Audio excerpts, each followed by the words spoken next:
Basically, I'm giving you a core here from where you can go further. Temperature when the solder is melting. Almost best friend, but I have some issues with this guy sometimes. If I need to twist something, I'm not twisting third hand. I'm working with the piece under. Hello guys, and welcome back to my channel. Today we are making a ring. We will cover main things here: how to make a ring band, how to solder a bezel setting on the ring band, and to make your customized bezel setting as well when you're adding components to your piece like beaded wire, which I will show you in this video. Basically, I'm giving you a core here from where you can go further and get even more crazy with your designs, because you always can add more. And yeah, I'm giving you the core. You can use it for the pendant, you can use it for beautiful earrings or bracelet designs as well, because it's very classic and common design when you're creating with turquoise or maybe some other stone. I was creating a moonstone necklace another day, and I was using beaded wire as well. Beaded wire is truly beautiful touch to any jewelry piece, and yeah, I think we have to start this. And we're starting everything by inspecting our stone, what kind of setting we need.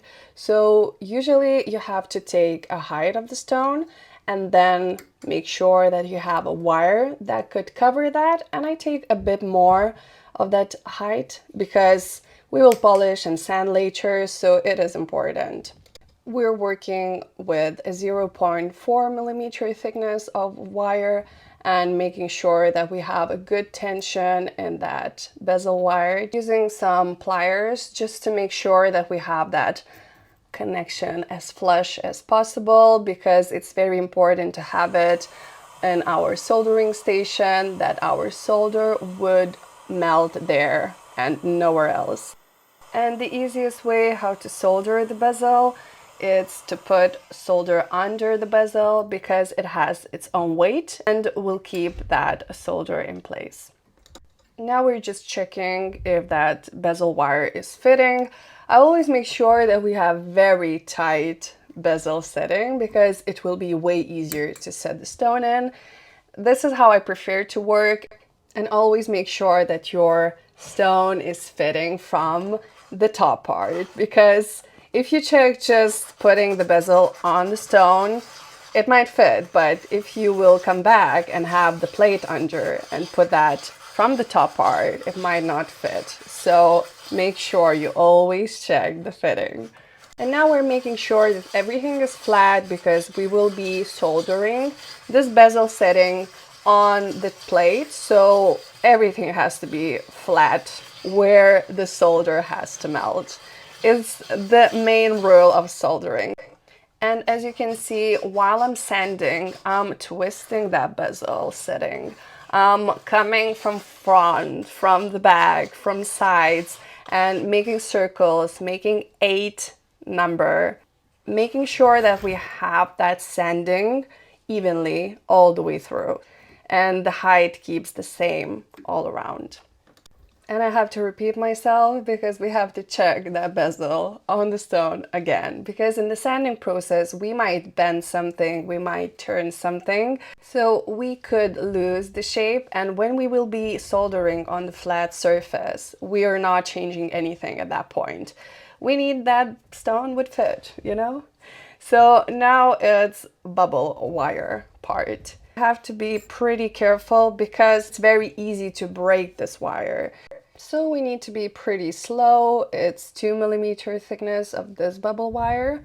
And make sure you're not connecting your wires, or, you know, when you're going even with the bezel wire around, make sure you're not coming together at the corner or very close to the corner. It will be very hard to connect it. So choose wisely. It has to be the flattest spot that you can find on the stone, starting on that flat spot, and you will go around and connect that on the same spot.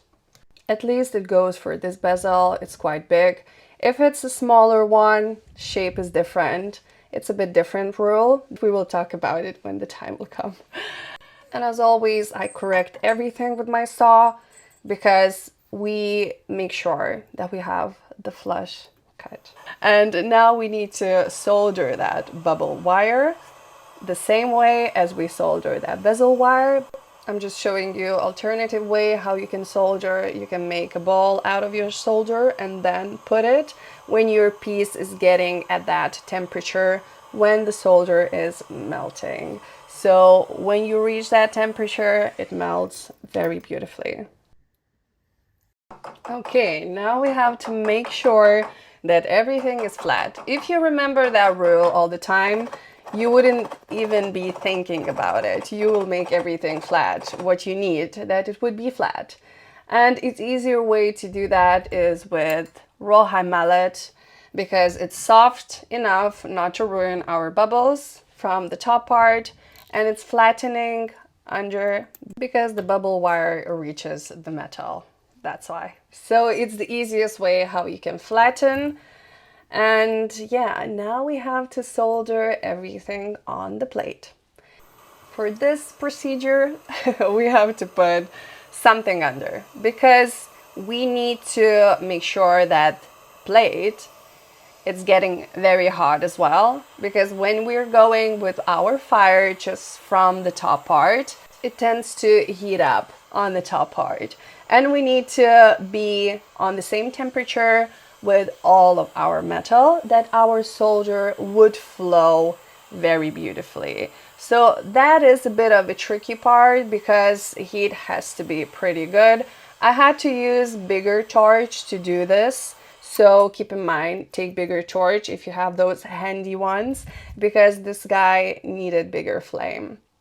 Okay, now we need to saw this gorgeous bezel setting out.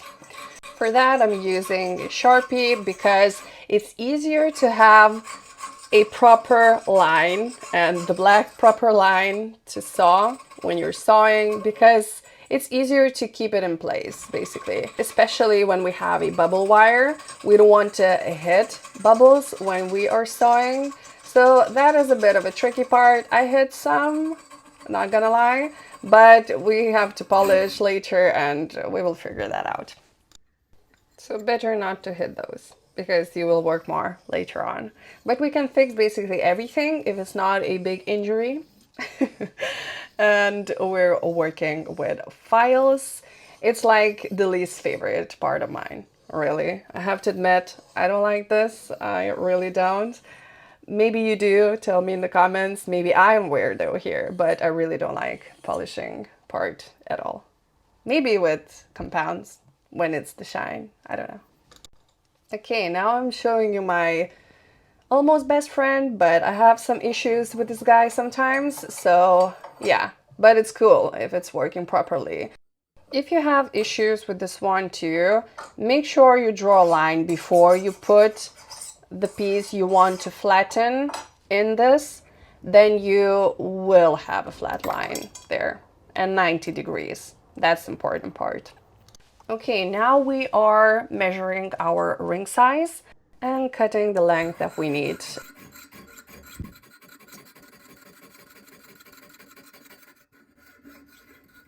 Now we're making actual ring round from our flat piece. If you don't have a ring bender, I would suggest have one, splurge on this, because it takes so much of your strength and so much of your practice to make a very beautiful and uniform ring. Of course, making rings without ring bender gives you a ton of practice. I was doing that for way too long, just to, you know, bash everything with my hammer and the mandrel. And I wanted to work with thicker metal. So if you want to work with thicker metal, it's very hard to do. If we're working with thinner wires, it's okay. You can work without a ring bender for sure. But if you want to go thicker, ring bender, I would suggest. Now I'm showing you how to correct and keep the round shape going and solder that way. If you can't make that flush and coming together, Better to go with parallel pliers and make more of a flat and ruin a bit of the shape of the ring. Then you will make sure that you will solder correctly. And as always, we're going circles. We're making sure that our whole metal is getting to the same temperature and keeping the hottest part on the joint. We will do a bit of filing here, just with a flat file.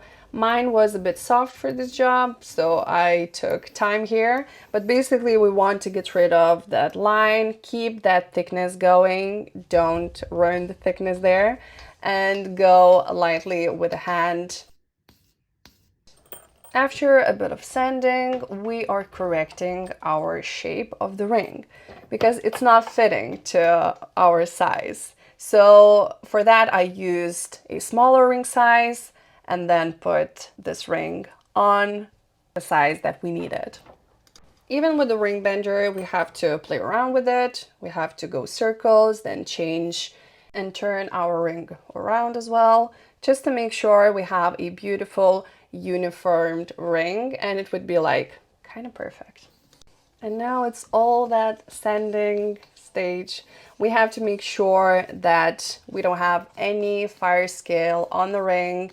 So I'm usually starting with 240 grit of wet and dry paper sticks, and I'm just going with 400, then 500, and sometimes I leave it like this and then go to the soldering station. It depends what I'm trying to achieve with this, but this time I think I kept it on 600 or 500. I'm not very sure, but it's very similar grit here.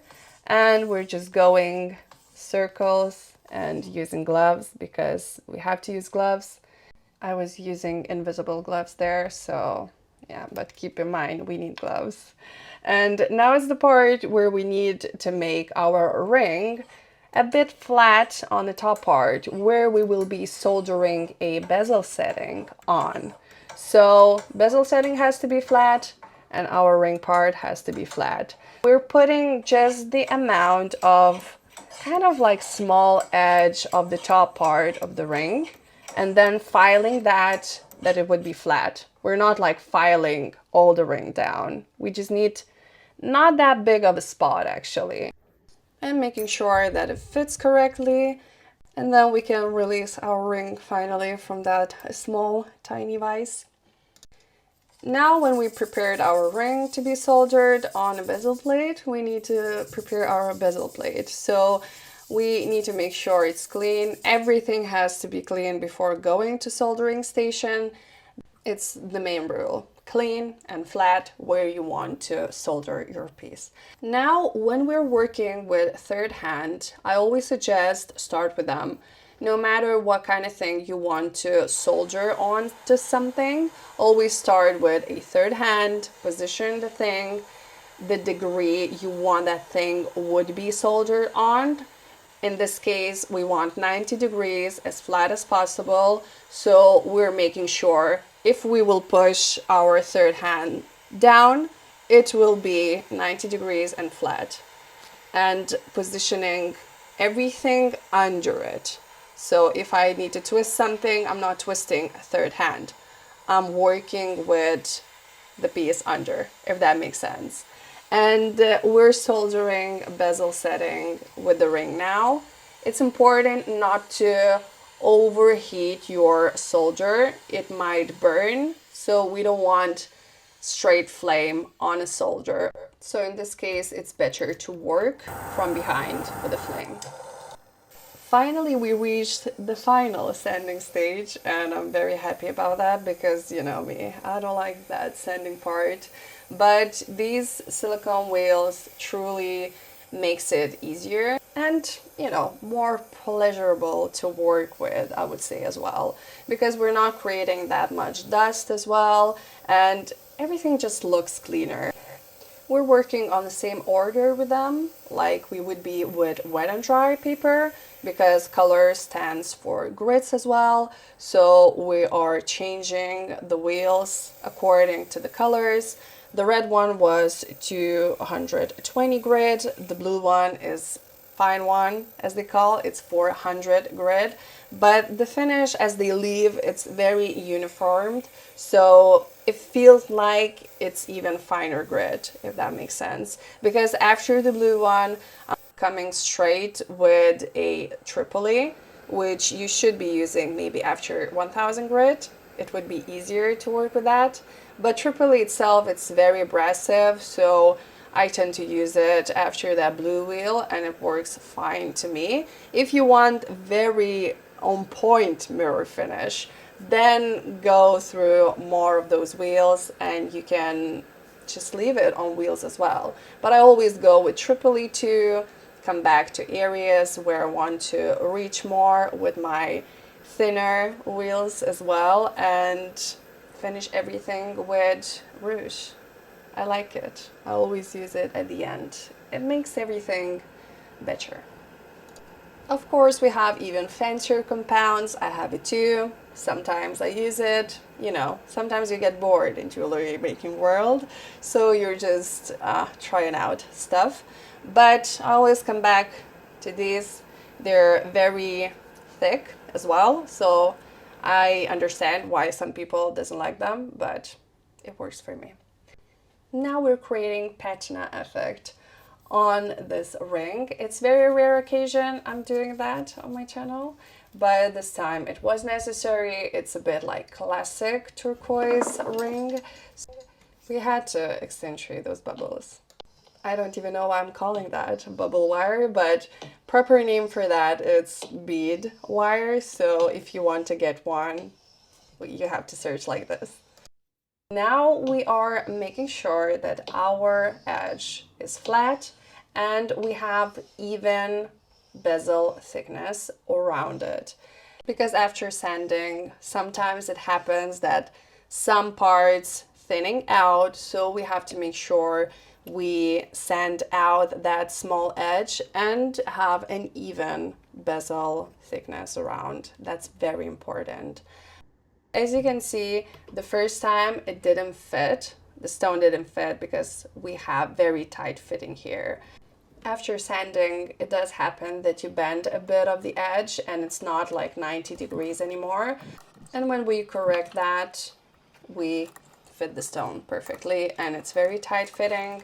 It was a blast to set the stone in. I'm speeding this part for you because it takes time to push metal evenly around a stone. At least I always spend my patience, all my patience on setting stones because it is very important to have flushly hugging metal on your stone. We don't want any water coming in. We don't want any dirt coming in there. So it has to be as flush as possible with the surface. For that, I love to use handy tools like this square pusher. They always come flat and not polished. So all the corners are too sharp for setting. You have to make sure you polish your heads yourself. So no sharp corners, no sharp edges. Everything has to be polished. We're finishing this ring off by smoothing all the lines. Finally, we can say we have a ring.